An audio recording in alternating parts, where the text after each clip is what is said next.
Hey guys, it's John here. The Morning Mug. I'm John, your host.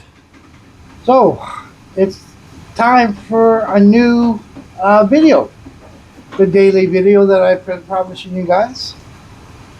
So, the topic today is going to be I was at work today and I had somebody ask me, would I buy a Tesla? That's a loaded question if you ask me.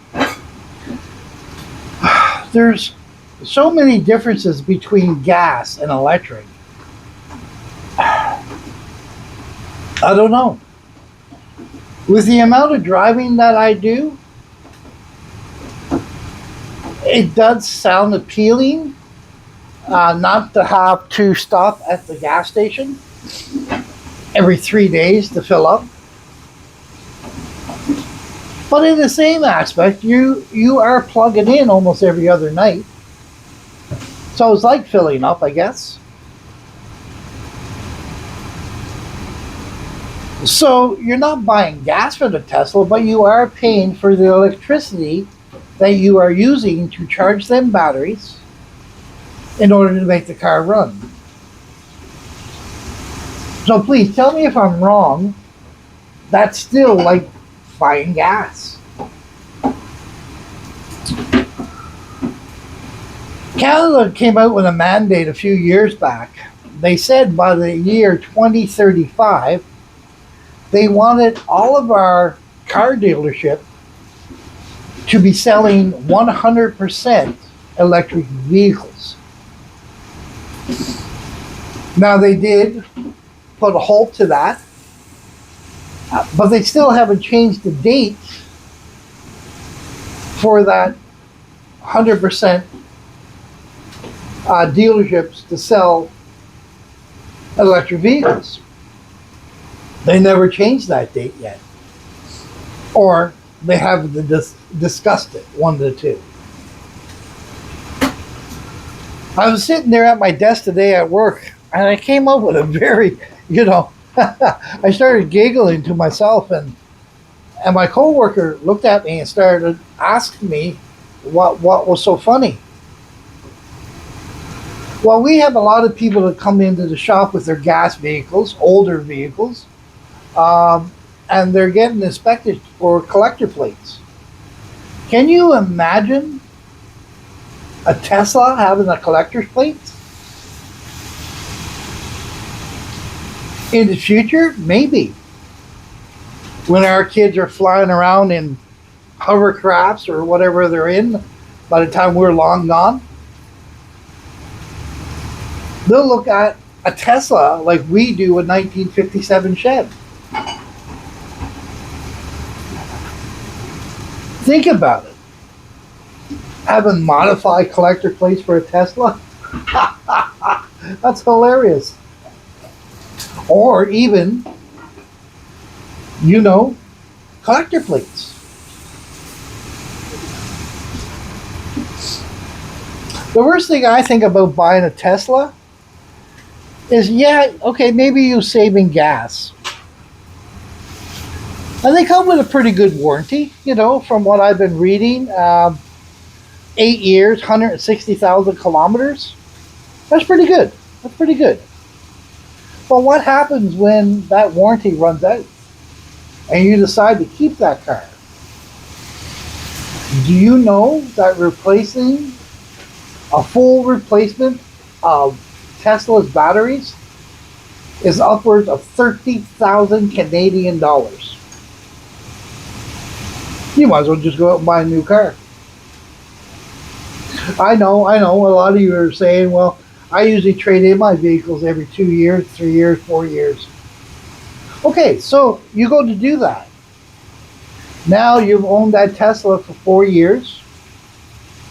And it states right in there when you buy a Tesla, with every year, your batteries deplete. So they're not like when they're new.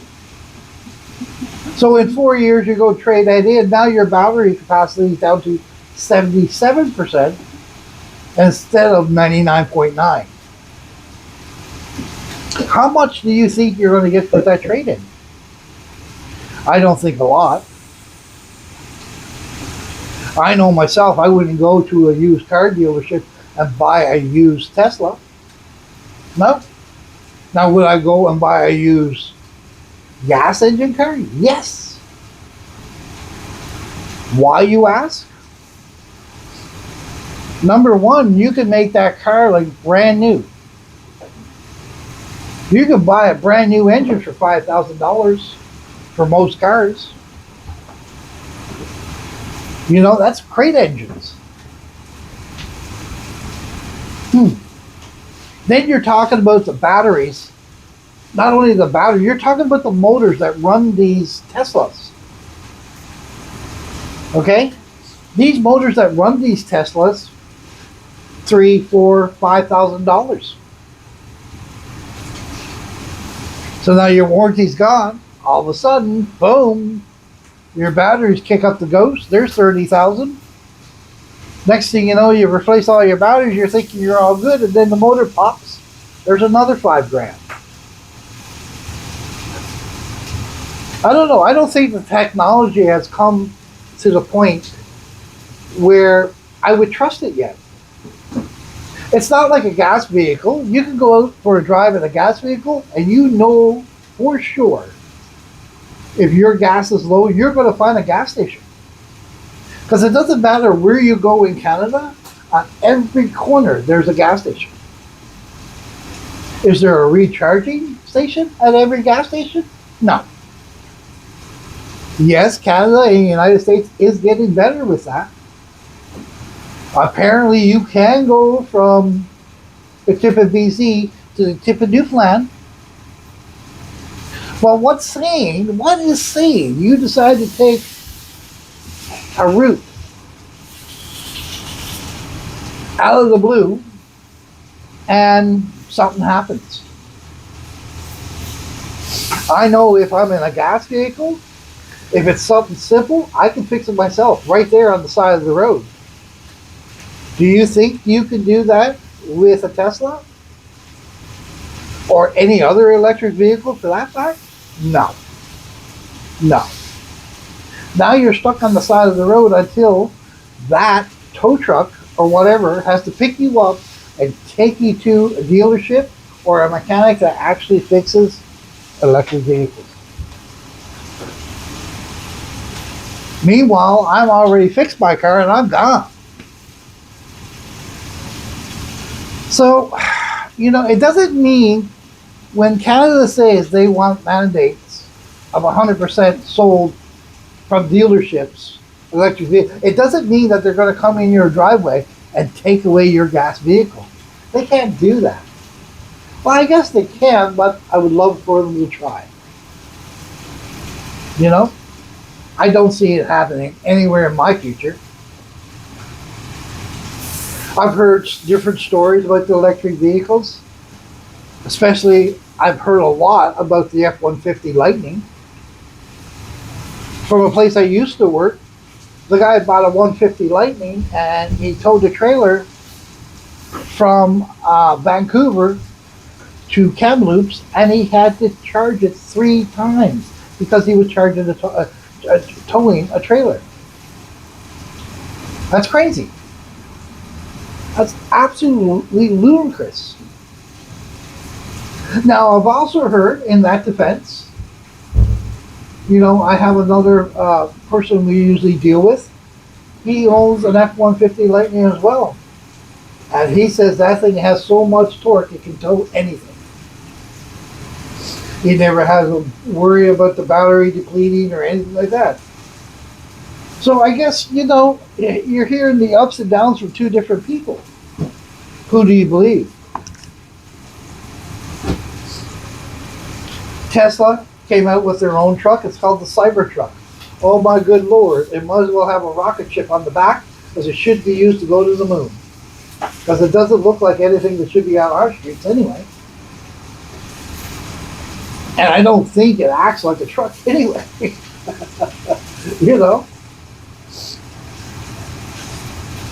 Is Tesla affordable?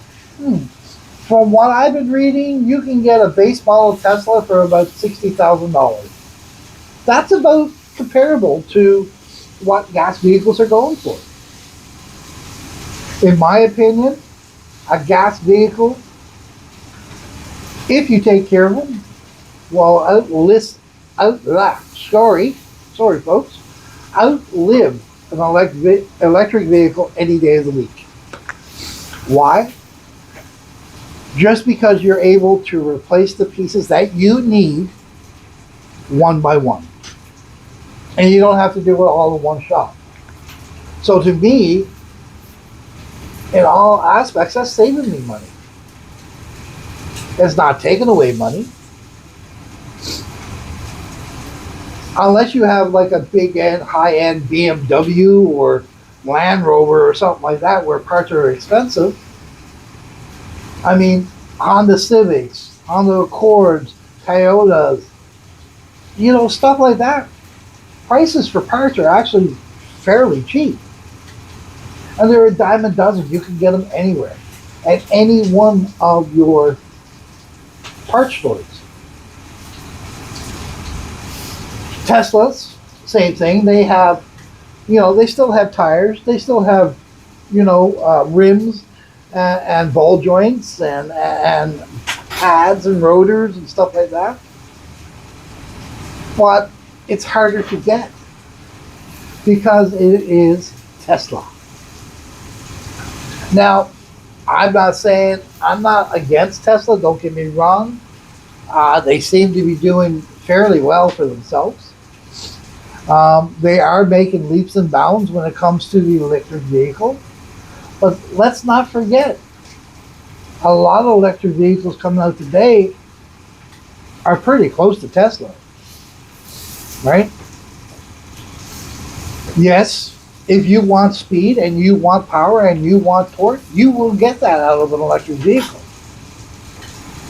Because as soon as you hit that throttle, boom, electric current goes to their motors and bang, you're gone. Do you know the Model S? I think it's called the Model S platform.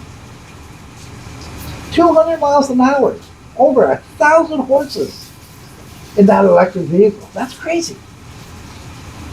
0 to 60 in 1.99 seconds. That's fast, people. That'll send you in that back seat. So to answer my co-worker's question, would I own an electric vehicle? No, not at this time.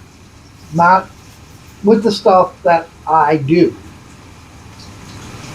I'm used to going camping on the back roads and this and that and the other thing, and I'm sure as hell there is no electric charging stations out in the back of woods. If they are, please show me where they are, because there's not.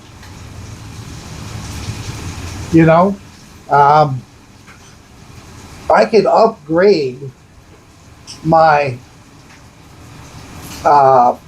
gas vehicle. I can raise it, I can lower it, I can do whatever I want with it.